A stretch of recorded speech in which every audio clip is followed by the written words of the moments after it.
pain shot up my left leg and into my spine. I can't move. I feel like a crash test dummy. Every bone has been shaken loose, and the pain is agonizing.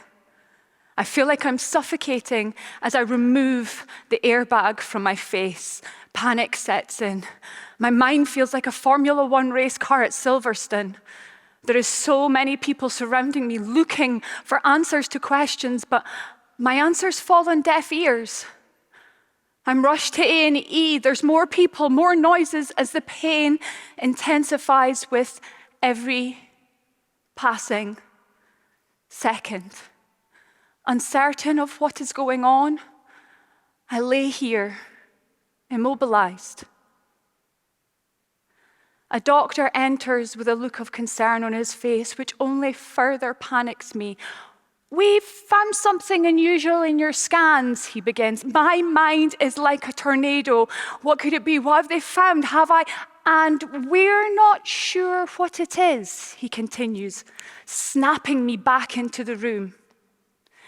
As they begin to describe what is actually happening and their concerns are, a huge sense of relief rushes over me as I quickly realize what they're describing is my menstrual cup. I know, right? Now imagine experiencing this same chaotic car crash every single month. Chaos is something I'm familiar with, and it's become a comfort for me. Every single month, I crash and burn, not into anything else, but into myself. As a teenager, I thought my periods were like everyone else's. Periods from hell. Surely every woman has agonizing cramps, fainting episodes, and mood swings that send them over to the edge of despair, only to be dreading the next monthly cycle, right? Little did I know how wrong I was.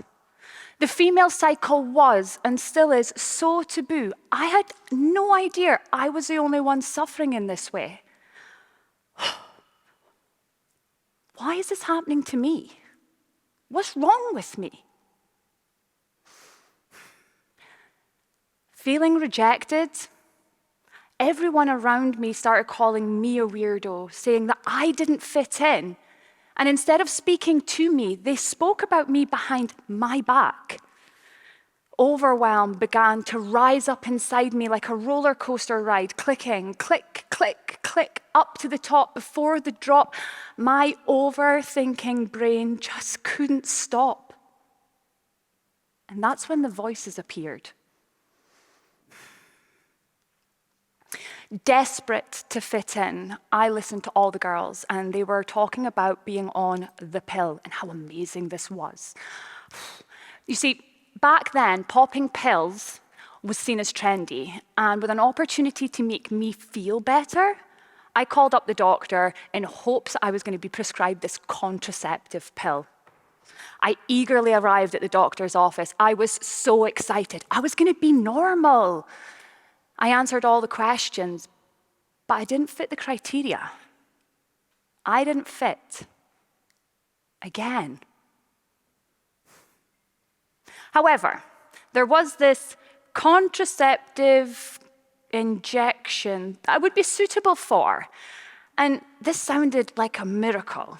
So I don't have to pop a pill every single day, and I should be covered for up to 12 weeks. And it should stop my periods, which would give me back normality. Sign me up. Get me going. And yes, it did stop my periods. Or so you would think. There was consequences that left me so flatlined that, again, I continued to struggle with my daily activities. Yet again, I thought this was normal and just carried on suffering in silence. At the end of my teenage years, I became this master at masking and instead mimicked everyone around me. I became this expert at listening to everyone's drama. It helped me create this character to people please. This included folding to the pressure that every woman has a biological clock ticking. Not long after I gave birth, a whole new level of hell started. The days blended into months, blended into years, and it felt like my head was trapped in a vice, being slowly but consistently squeezed tighter and tighter. It felt like my head was ready to explode at any given moment. The rage and the frustration that I felt was so imaginable, it scared me. This then quickly turned to guilt and shame because why can't I control my thoughts and feelings like everyone else? Fear of judgment. I would spend days in bed not wanting to be awake. Fearful. The next monthly cycle was going to bring more. The dark, intrusive thoughts became heavier with each passing month. And I felt so alone, so abandoned, so scared. The voices got so loud, I couldn't breathe. I ran into my airing cupboard and I closed the door behind me. I just wanted everything to stop, just for a second. But instead, everything got louder. Who do you think you are? You don't deserve to be here. You're not worthy. You are not good enough. You don't fit in. And guess what? You are a weirdo. I was crying so hard. My heart, it felt like it was going to burst out of my chest. I was shaking so violently. I was losing all sense of the reality that I had left. And all of a sudden, there was silence. I'd passed out.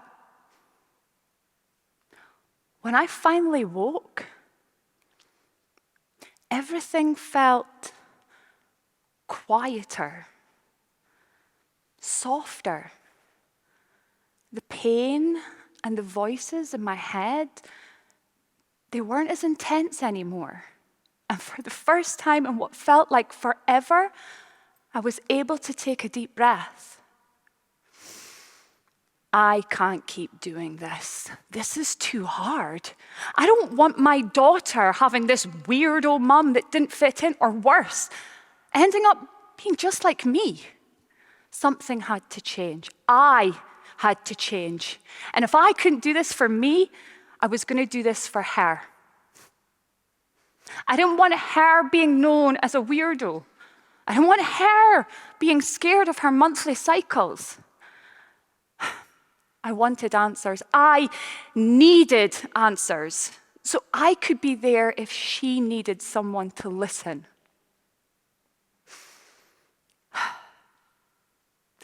My research turned into troves of journals.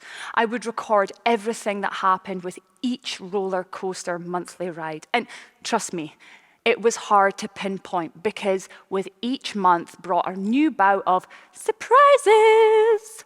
From physical pain that would quite literally stop me in my tracks, right through to dark, deep insecurities that would put me in hiding yet again.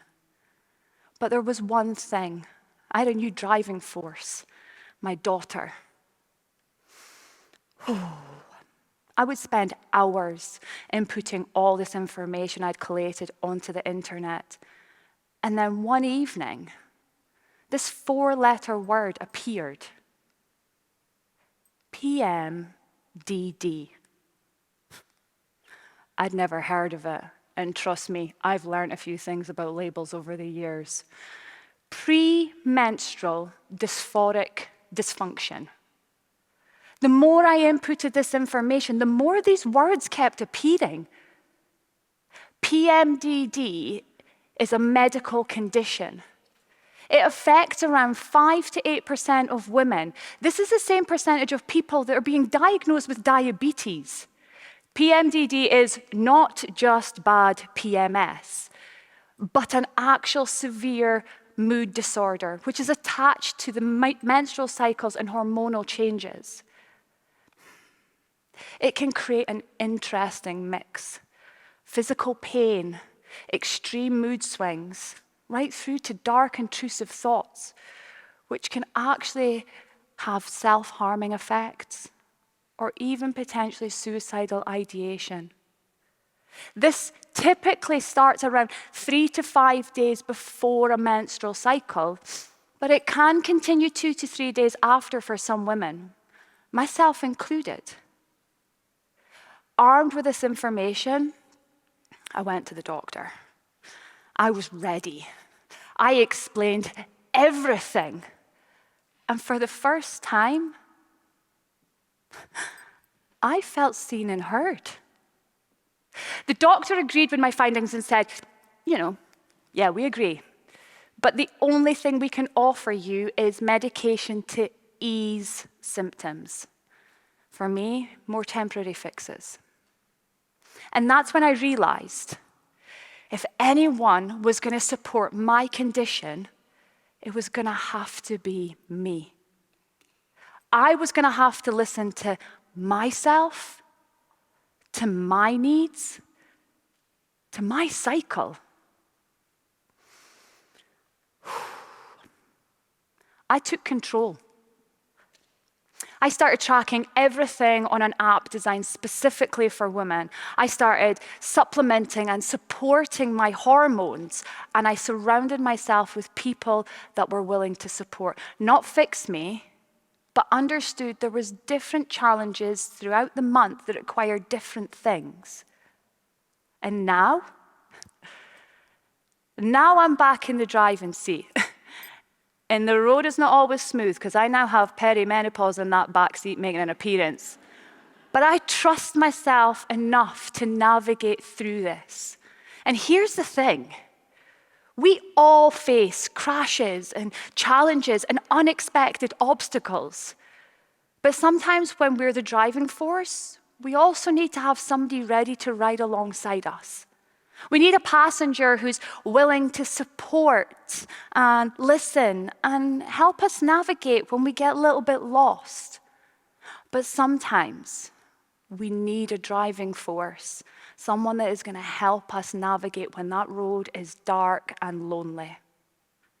PMDD is one of those invisible conditions. It's not always obvious and it's not always understood, but it is real. And what we all need, is to listen and simply ask, is there anything I can do to help? Thank you.